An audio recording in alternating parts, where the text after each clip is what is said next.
하나님 말씀 요한복음 14장 26절 말씀 한 구절 보도록 합니다.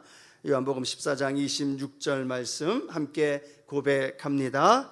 보혜사 곧 아버지께서 내 이름으로 보내실 성령 그가 너에게 모든 것을 가르치고 내가 너희에게 말한 모든 것을 생각나게 하리라. 아멘.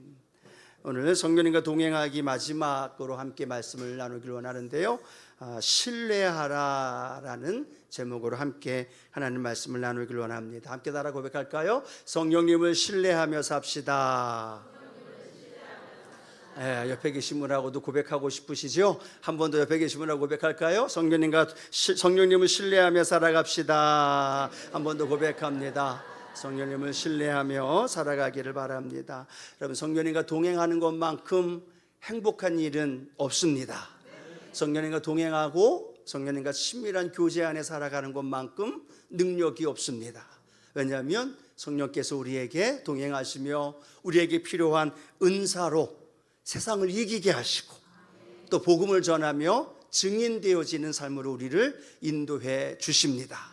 또 성령님과 동행하는 삶을 통해 우리는 성령의 열매, 사랑과 희락과 화평과 오래 참음과 자비와 양선과 충성과 온유와 절제의 열매를 맺을 수 있을 뿐만 아니라 예수님을 닮아가는 삶을 살아갈 수 있기 때문인 거죠.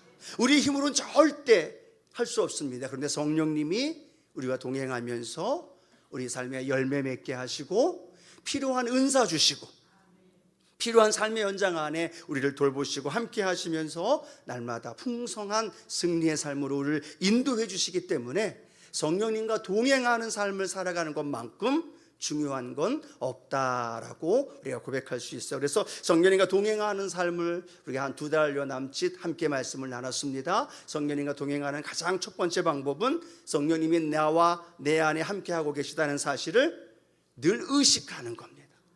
늘 의식하면서 내 옆에 내 안에 계시다는 걸 의식하고 인식하며 살아가게 될 때 그 다음 단계로 우리는 성령님께 우리의 인생의 운전대를 내어드리는 거죠.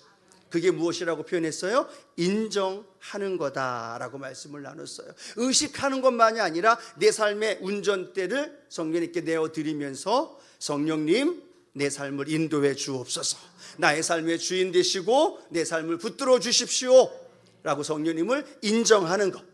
또 그 성령님을 인정하며 살아갈 때 우리는 그 성령님을 날마다 기다리면서 믿음으로 바라봐야 된다라고 말씀을 나눴고요. 그 다음에 네 번째로는 그 성령님과 의식하며 인정하며 기다리며 살아가는 가장 좋은 방법이 뭐냐? 성령님께 늘 질문하는 거예요. 성령님이 오늘 금요 성령 대망에 가야 될까요? 말아야 될까요? 라고 질문해봤자 당연히 가야 되는 거죠. 삶의 현장에서 성령님께 물어보면 성령님은 우리에게 그 답을 해결해 주시고 우리가 올바로 선택하게 하시고 진리 가운데로 우리를 인도해 주실 줄로 믿습니다. 많은 크리스찬들이요, 성령님께 인정한다고 고백하면서요 질문하지 않아요. 왜? 내가 원하는 답을 안 주실까 봐. 그러나 성령님께 인정하고 고백하면서 성령님께 질문할 때, 다윗처럼 물어볼 때 성령님 우리에게 말씀해 주시고, 그래서 다섯 번째는 들어야 된다라고 말씀을 나눴죠. 하나님께서 성령을 통해서 말씀하시는 방법을 우리가 배웠고 듣는 방법도 함께 나누었습니다. 그래서 성령님이 오늘도 말씀하시고 우리가 들을 때에 성령께서 우리에게 깨닫게 해주시고 그 성령의 인도하심 속에 우리를 예수님께로 인도해 주시고 승리의 삶으로 인도해 주시고 그런 삶을 저와 여러분의 삶 가운데 함께 하십니다. 이제 마지막 여섯 번째로는요, 그 성령 하나님을 신뢰하라는 거예요. 한번 따라합니다. 성령님을 신뢰해야 합니다. 사람과의 관계에서도 가장 중요한 게 뭘까요? 서로를 신뢰하는 겁니다. 서로를 신뢰하면 어떤 사람이 어떤 말을 나에게 해도 그 사람을 믿고 신뢰할 수 있어요. 근데 신뢰가 깨어지면 아무리 가깝고 10년, 20년, 30년 함께 가장 가까이에서 식사하고 교제했던 사람도 신뢰가 깨어지면 서로를 불신하게 되고 서로의 마음을 이해하지 못하고 참 많은 안타까운 모습들을 발견하게 되어진다는 거죠. 그래서 제가 국어 사전을 좀 찾아봤습니다. 신뢰가 어떤 의미일까 봤더니요, 굳게 믿고 의지하다라는 의미를 갖고 있어요. 여러분, 믿는다는 것과 신뢰한다라는 차이가 거의 비슷하다라고 생각을 하는데, 오늘 신뢰라는 그 국어 사전을 찾아봤더니요, 신뢰는 굳게 믿는 것에 국한되는 것이 아니라 그 다음에 뭘 해야 돼요? 의지해야 된다는 거예요. 내 주님, 오늘도 내가 주님을 믿습니다 라는 말과 내 주님, 내가 오늘 주님을 신뢰합니다 라는 말은 다르다는 거예요. 믿는 것에서 끝나는 게 아니라 신뢰라는 건 내 삶을 의지하는 거예요. 성령님을 인정하는 게 뭐라 그랬습니까? 우리 삶의 운전대를 성령님께 맡기는 거라고 고백했잖아요. 성령님을 인정하고 환영하고 모셔드리면서 그 성령님을 신뢰한다는 건 내 삶의 모든 것들을 성령님께 믿는 것만이 아니라 신뢰한다는 거예요. 의지하는 거예요. 내어 맡기는 거예요. 그럼 오늘도 이 예배를 통해 저와 여러분이 성령님께 오늘 신뢰하는 예배, 또 성령님을 만나고 그 만남을 통해 놀라운 은혜를 베풀어 주실 것을 믿고 믿음으로 걸어가는 저와 여러분 되어지기를 주님의 이름으로 축원합니다. 자, 오늘 말씀을 함께 나눌 텐데요, 이제 신뢰한다는 개념이 지금 1번, 첫 번부터 5번째까지 함께 나눴던 걸 모든 걸 신뢰한다라고 생각하면서 오늘 총집합해서 3가지로 함께 말씀을 나눌 텐데요, 첫 번째로는 성령님을 신뢰하라는 거예요. 한번 따라합니다. 성령님을 신뢰해야 합니다. 성령님을 신뢰한다는 건 뭐냐면 성령님 존재, 그분을 신뢰하라는 이야기예요. 그분이 내게 어떤 일을 행하고 어떤 삶을 내게 보여줬고 내 삶 속에서 어떤 일을 이루었느냐, 그건 둘째 문제이고요, 성령님 존재, 그분을 신뢰해야 된다는 거예요.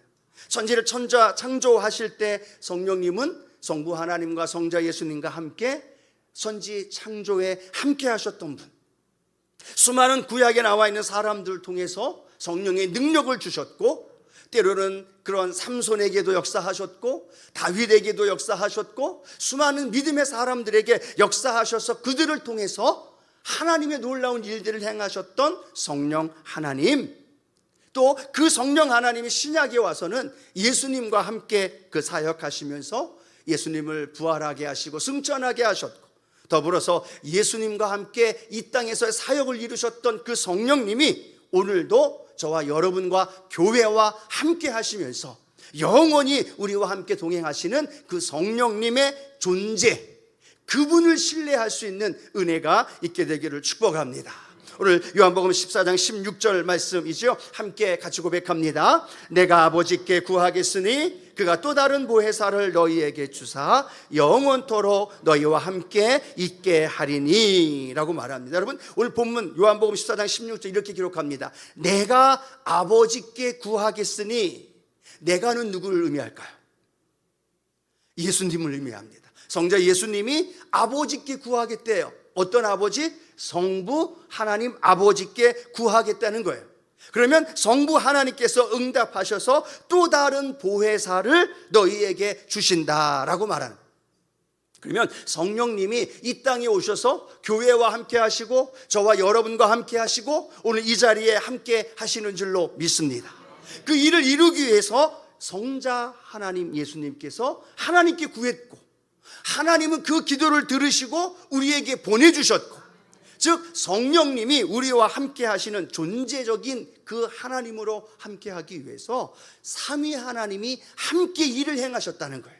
그리고 삼위 하나님이 함께 계획하시고 삼위 하나님이 함께 동행하시면서 저와 여러분의 인생과 삶에 우리 안에 계시고 우리와 함께 동행하시며 우리를 돕기 위해서 파라클로토스 보혜사로 이 자리에 함께 하시고 영원토록 우리와 함께 하신다는 그 성령 하나님을 존재론적으로 믿어야 된다는 거예요. 그리고 믿는 것만이 아니라 신뢰해야 된다는 거예요. 여러분, 우리는 흔히들 우리의 감각이나 느낌이나 상황에 따라서 성령님이 계시다 안 계시다에 따라 바뀌어질 때가 참 많아요. 열심히 기도해서 응답하면 성령님이 계신 것처럼 생각하는데 내가 원하는 대로 응답되어지지 않고 그 기도가 오래되어도 해결되어지지 않으면 성령님이 계신가 안 계신가에 대한 의구심으로 우리 마음 가운데 다가오는 경우가 있다는 사실이죠. 그러나 중요한 건 뭐냐? 내가 느끼거나 느껴지지 않거나 내가 기도했던 그 기도가 응답되거나 응답되지 않거나 그거는 상관없이 성경은 분명히 말씀하고 있다는 거예요. 예수 그리스도를 믿는 자 그 가운데 성령님을 보내주셨고 그 성령님이 우리와 함께 하시고 그 성령님과 내가 내 삶의 현장 안에 날마다 함께 하시는 그 성령님이심을 우리는 믿어야 된다는 거예요. 아니 그 성령님을 신뢰해야 된다는 거예요. 사단은 와서 계속 우리에게 감각을 이야기합니다. 느낌을 이야기합니다. 그리고 내가 예전에 있었던 과거의 경험과 그 사건을 통해서 계속 의심하게 하고 우리의 마음을 흔들어 놓는다는 사실이죠. 그러나 성령님이 삼위 하나님이 계시듯이 예수 그리스도가 구원하셔서 우리를 하나님의 자녀 삼아 주었듯이 성령님도 오늘 삼위 하나님으로 나와 함께 하신다. 인격적으로 나와 함께 하신다. 그리고 성령님은 영원히 나와 함께 하신다는 분명한 믿음이 저와 여러분 안에 갖게 되어질 때 그 성령님을 신뢰하고 날마다 그 성령님과 동행하는 믿음의 삶을 살아가게 될 줄로 믿습니다. 여러분 우리가 숨을 쉬면서 공기가 있는지 없는지 확인하면서 숨을 쉬나요? 아니죠. 자연스럽게 숨을 쉽니다. 그러면서 공기가 있음을 느껴요. 성령님이 나와 함께 하시고 나와 동행하신다는 걸 우리가 공기를 느끼듯이 날마다 내 생활 속에 인생 속에 함께 하신다는 것을 경험하고 느끼면서 그 성령님과 교제하면서 나아가게 되어질 때 그 성령님이 나와 함께 하신다는 것을 경험하게 되어지고 또 그 성령님이 성경에 기록된 것만이 아니라 내 인생 속에서도 변함없이 가장 좋은 것으로 내 삶 가운데 응답하시는 좋으신 하나님이라는 것을 믿게 될 줄로 믿습니다. 그럼 여러분요 흔들릴 필요가 없어요. 요동하거나 내 마음에 불안하거나 두려워할 필요가 없어요. 그건 내 느낌이에요. 내 감정이에요. 그러나 느낌과 감정과 내 상황과 상관없이 성령님은 나를 위해서 나를 돕기 위해 내 곁에 계시고 내 안에 계시다는 것이 분명히 믿어지면 불안해요? 불안해지잖아요. 불안해지지 않는다는 거예요. 염려가 다가오고 문제가 다가와도 그 마음속에 불안과 두려움이 아니라 그렇지 성령님이 나와 함께 하시지, 그 성령님은 보혜사이시지, 그 성령님은 전능하신 하나님이시지. 아멘. 그러면 그 성령님에 대한 존재론적인 신뢰가 생겨지게 되어질 때 우리는요 가장 좋은 것으로 하나님이 성령을 통해 응답해 주실 것을 믿기 때문에 우리는 두려워하지 않고요 염려하지 않아요. 사방으로 우겨싸움을 당해도 그리고 앞이 무너지고 여러 가지 상황이 힘들고 어려움이 다가와도 절대로 우리는 불안해하거나 염려하지 않고 성령님께서 나와 함께 하심으로 그 문제가 해결하시고 이루어 주실 것을 믿는 성령님을 신뢰하는 마음이 점점점 더 커지는 은혜가 있게 되기를 주님의 이름으로 축원합니다. 첫 번째로는 그 성령님 존재론적인 측면에서의 성령님을 신뢰하는 거예요. 두 번째로는 성령님의 존재뿐만 아니라 성령님의 일하심을 신뢰하라는 이야기. 성령님이 존재하는 것만이 아니라 그 성령님은 파라클레토스로 내 삶에 오셔서 나를 돕고 나를 인도해 주시고 나를 예수님께로 인도해 주시는 성령님이시라는 것을 내 마음속에 굳건히 신뢰하라는 이야기.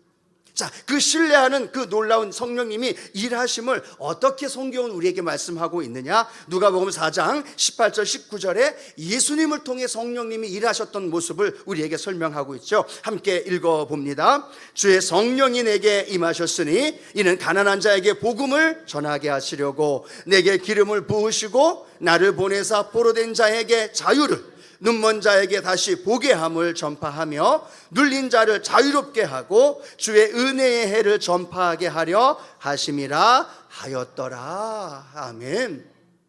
누가복음에는 예수님을 인자, 사람의 아들로 표현합니다. 그 사람의 아들이신 예수님이 이 땅에 오셔서 수많은 기적과 능력을 행하시고 포로된 자를 자유케 하시고 눈먼 자를 보게 하시고 죽은 나사로를 살리게 하시고 수많은 기적을 일으켰던 그 비결을 이렇게 설명합니다. 주의 성령이 내게 임하셨으니. 주의 성령이 예수님께 임하셨을 때 그 주님의 능력을 통해서 치유하셨고, 기적을 행하여 주셨고, 귀신을 내어 쫓으셨고, 모든 각종 질병된 자를 다 고치시는 하나님의 역사가 일어난 줄로 믿습니다. 누가 하셨어요? 예수님을 통해서 성령께서 그 일을 이루어 주셨다는 거예요. 성경은 말합니다. 예수님에게 치료하는 능력이 임하였다라고 말합니다. 예수님에게 성령의 능력이 임하였다라고 누가복음엔 계속 강조하고 있는 이유가 뭐냐면, 저와 여러분, 우리의 인간인 저와 여러분에게도 성령의 능력이 임하면 동일하게 예수님이 행하였던 역사하심처럼 동일한 성령의 능력이 우리의 인생 속에도 이루어진다는 것을 우리에게 말씀해 주고 있다는 사실, 그걸 믿으시면 아멘. 그것이 사도행전을 통해서 우리에게 표현하고 있잖아요. 사도행전을 우리가 사도행전이라고도 말하지만 성령행전이라고도 이야기를 하죠. 성령님이 사람들을 통해서 어떻게 그 일을 이루어 가셨는가. 그래서 사도 베드로를 통해서, 사도 바울을 통해서 역사하셨던 그 하나님, 사도행전 28장으로 끝나는 것이 아니라 오늘도 사도행전 29장으로 써내려가는 역사가 저와 여러분을 통해 이루어지는 줄로 믿습니다. 여러분, 성령님이 예수님에게 임하셨고 또 베드로나 바울에게 임한 것만이 아니라 수많은 믿음의 사람들에게 임하셔서 그 놀라운 일들을 이루어 주셨다는 거예요. 그럼 오늘도 저와 여러분을 통해서 성령님은 뭐 하시길 원하실까요? 일하시길 원하셔요. 성령님이 계심을 나타내기를 원하셔요. 성령님이 우리 성도들의 삶의 현장 안에 아무런 존재 없고 아무런 능력이 없는 연약한 무능력한 분이 아니라 그리스도인들에게 함께 하시면서 세상을 이기도록, 할렐루야, 문제 가운데에서 뛰어넘을 수 있도록 우리의 삶의 어려움과 고민을 성령을 통해서 해결해 나가는 역사를 성령의 나타나심을 통하여 보여주길 원하신다. 그렇다면 성경을 말씀하신 것처럼 저와 여러분의 인생 속에 삶의 현장 안에 그 일이 증거되어지는 그런 복된 역사가 일어나기를 주님의 이름으로 축원합니다. 자, 고린도전서 2장 4절 말씀이에요. 함께 읽어봅니다. 내 말과 내 전도함이 설득력 있는 지혜의 말로 하지 아니하고 다만 성령의 나타나심과 능력으로 하여 라고 말합니다. 뭐라고 마지막 부분에 기록하고 있어요? 성령의 나타나심과 능력으로 하신다는 거예요.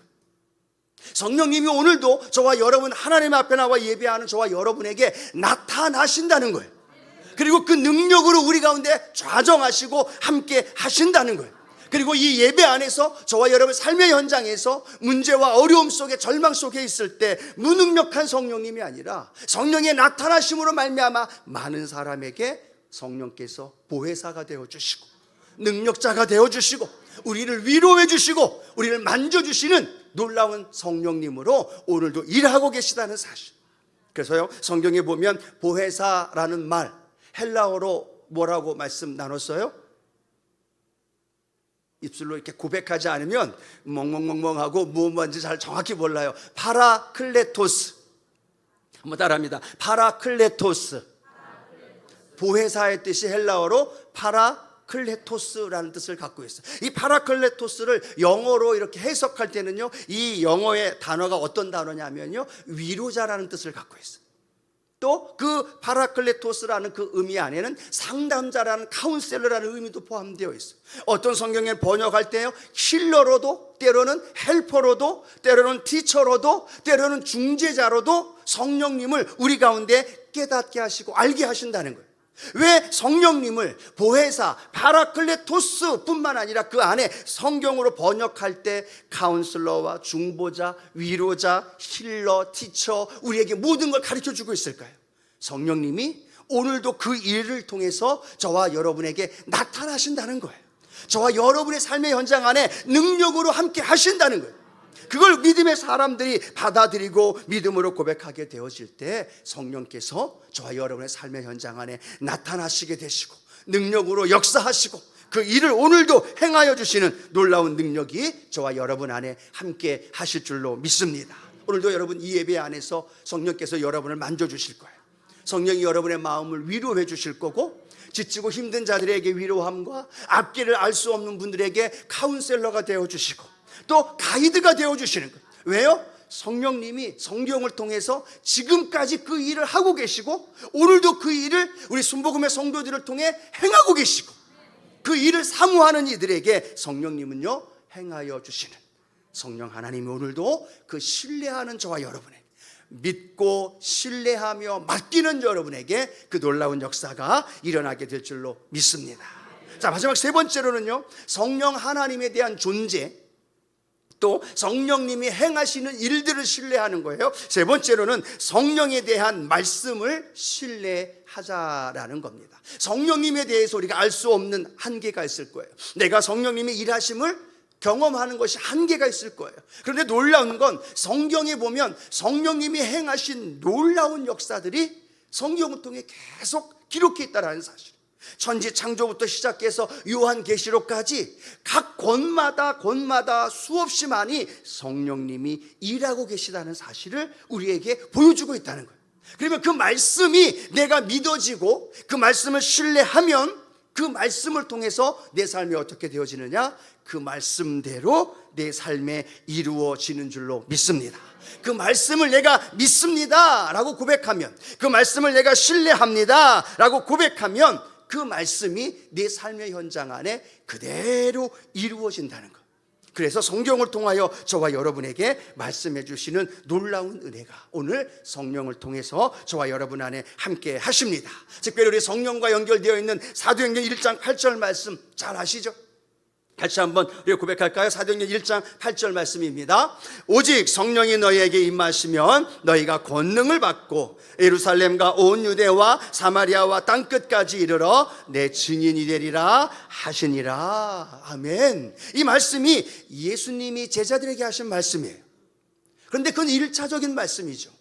그럼 오늘 저와 여러분에게 주신 말씀은 뭘까요? 오직 성령이 우리에게 나에게 임하면 온 권능을 받고 예루살렘과 온 유대와 사마리아와 땅끝까지 이르러 내 증인이 되리라 라는 말씀을 내 말씀으로 받아들이는 거예요. 아멘. 주님, 오늘 성령님이 내게 임하게 되었습니다. 그리고 내가 권능을 받게 되고요, 하나님, 내가 담대히 증인의 삶을 살아갑니다. 이 말씀이 여러분 믿음으로 받아들이며 신뢰하는 이들에게 성령님은 동일하게 저와 여러분 가운데 임하신다는 거예요. 여러분, 성경에 사도행전 2장 17절에 보면 성령 충만 받았던 사도 베드로가 성경에 기록되는 예언의 말씀을 인용합니다. 요엘서의 말씀을 인용하는데요, 사도행전 2장 17절 말씀 같이 한번 읽어보도록 합니다. 하나님이 말씀하시기를 말세에 내가 내 영을 모든 육체에 부어주리니 너희 자녀들은 예언할 것이요 너희의 젊은이들은 환상을 보고 너희의 늙은이들은 꿈을 꾸리라. 아멘. 이 말씀이 구약의 요엘서에 나와 있는 말씀이에요. 그 말씀이 다 사도행전 2장 오순절날에 임하게 되었고, 또 그 임한 그 사도 베드로가 이 말씀을 많은 사람들에게 고백하며 선포합니다. 내가 내 영을 모든 육체에 부어준다고 말씀하셨고, 자녀들이 예언할 것이고, 젊은이들은 환상을 보고, 늙은이들은 꿈을 꾸리라. 이 말씀이 구약 요엘 선지자 때 예언한 말씀인데 신약 오순절 날에 이미 이루어졌고, 이 말씀을 믿고 오늘도 기도하는 이들에게 어떤 일이 벌어질까요? 늙은이들이 꿈을 꾸게 되고, 젊은이들이 환상을 보게 되고, 자녀들이 예언하는 역사가 일어납니다. 왜요? 그 말씀대로 오늘 예언한 말씀이 사모하며 신뢰하는 그들의 저와 여러분에게 동일하게 이루어지기 때문에. 그렇다고 여러분, 우리가 늙은이들이기 때문에 국한되어서 꿈만 꾼다라고 생각하지 마시고, 그렇죠? 자녀들이기 때문에 예언한다라는 것에만 해당되어지는 게 아니라 성경의 대표적인 것으로 설명하지만, 놀라운 것은 예언이 필요한 분들에게 예언하게 하시고, 환상이 필요한 분들에게 환상하게 보게 하시고, 꿈을 꾸길 원하시는 이들에게 하나님 꿈꾸게 하시고, 그 놀라운 역사가 성경에 성령님이 하셨던 일들을 그대로 내 삶에 믿습니다, 신뢰합니다 라고 고백하면서 받아들이는 이들에게 그대로 성령께서 이루어 주신다는, 이 말씀을 신뢰하는 저와 여러분 되어지기를 축복합니다. 그래서 제가 이사야 11장의 말씀을 좀 적어봤어요. 이사야 11장에는 예수님께 임하는 영이 어떤 영인가를 설명하는데요, 지혜와 총명의 영, 모략과 재능의 영, 지식과 야훼를 아는 영으로 예수님께 임하였다라고 말합니다. 오늘 이 놀라운 이사야 11장의 고백, 이 선포되어지는 성령의 역사가 오늘 저와 여러분에게도 일어나기를 축복합니다. 지혜와 총명의 영으로, 모략과 재능의 영으로, 지식과 야훼를 아는 영으로 오늘 우리가 사모한다면 성령님은요, 그 영으로 우리 가운데 부어주십니다. 또 에스겔서 36장에는 어떻게 됩니까? 새 영을 너희에게 부어주사 돌 같은 마음을, 그 딱딱한 마음이, 굳은 마음이 어떤 마음으로 변화되어진다고 말하고 있어요? 부드러운, 살같이 부드러운 마음으로 그 마음이 변화되어진다라고 말합니다. 누구에게? 새 영을 믿음으로 신뢰하며 받아들이는 저와 여러분에게 그 역사가 일어납니다. 또 우리가 기억하시죠? 우리가 회복을 넘어 부흥을 향해 달려갈 때 주제 성구가 어디 성구예요? 에스겔서 49장 말씀입니다. 성령의 강물이 성전 문지방에서 흘러내려가는 곳곳마다 어떤 일이 벌어지느냐? 바닷물이 되살아나고 모든 질병든 자들이 치료하는 약재료가 되어지고, 또 어부가 생겨나기 시작하고, 모든 생물들이, 그리고 모든 과실들이 풍성하게 열매 맺는 역사, 성령의 강물이 흘러가는 곳곳마다 오늘 그렇게 기도하고 왔어요. 하나님, 오늘도 이 강단에서 흘러가는 성령의 강물이 하나님, 저희 나와 있는 모든 이들에게 흘러넘치게 도와주시옵소서. 성경은 곳곳마다 그렇게 기록합니다. 힘으로도 되지 아니하고 능으로도 되지 아니하 오직 나의 영으로 되느니라. 예, 성경을 제가 지금 계속해서 말씀드려도요 1시간 이상 여러분에게 말씀드릴 수 있어요. 중요한 건 내가 그 말씀을 알고 그 말씀이 내게 이루어질 줄로 신뢰하면서 받아들일 때 그 말씀이 성령을 통해 내 안에 이루어집니다. 치료가 필요하신 분 계시나요? 치료를 역사하시는 성령께서 힐러가 되어주실 것을 신뢰하십시오. 그럼 그 성령이 오셔서 내 영과 혼과 육을 치료하시게 되어져. 지혜가 필요한 이들에게는 지혜와 총명과 모략의 영으로 함께 해달라고 성경에 기록되어 있는 말씀을 고백하십시오. 힘으로도 능으로도 되지 아니하는 큰 문제 가운데 있습니까? 성경은 말합니다. 오직 나의 영으로 되느니라. 그 성령님을 내가 의지하는 거예요. 신뢰하는 거예요. 그러면 그 성령님이 오늘도 오셔서 저와 여러분 안에 만져주시고 치료하여 주시고 살아나게 하시고 놀라운 능력으로 저와 여러분 가운데 함께 하십니다. 오늘 말씀을 맺기를 원합니다. 3가지예요. 그 성령님을 신뢰하는 건 첫 번째로 성령님 존재를 신뢰하는 거예요. 믿고 의지하면서 내 삶을 내어드리는 것. 두 번째는 성령님이 삶 속에서 성경을 통해 역사하셨던 놀라운 일들을 신뢰하는 것. 세 번째로는 성경을 통해서 수없이 행하셨던 성령의 역사와 그 능력이 오늘 나에게도 이루어집니다.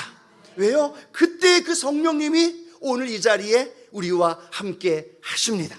여러분의 성령님이시고 우리의 성령님이시고 그 성령님을 신뢰하느냐 신뢰하지 않느냐, 믿느냐 믿지 않느냐에 따라 오늘도 우리의 삶은 완전히 달라집니다.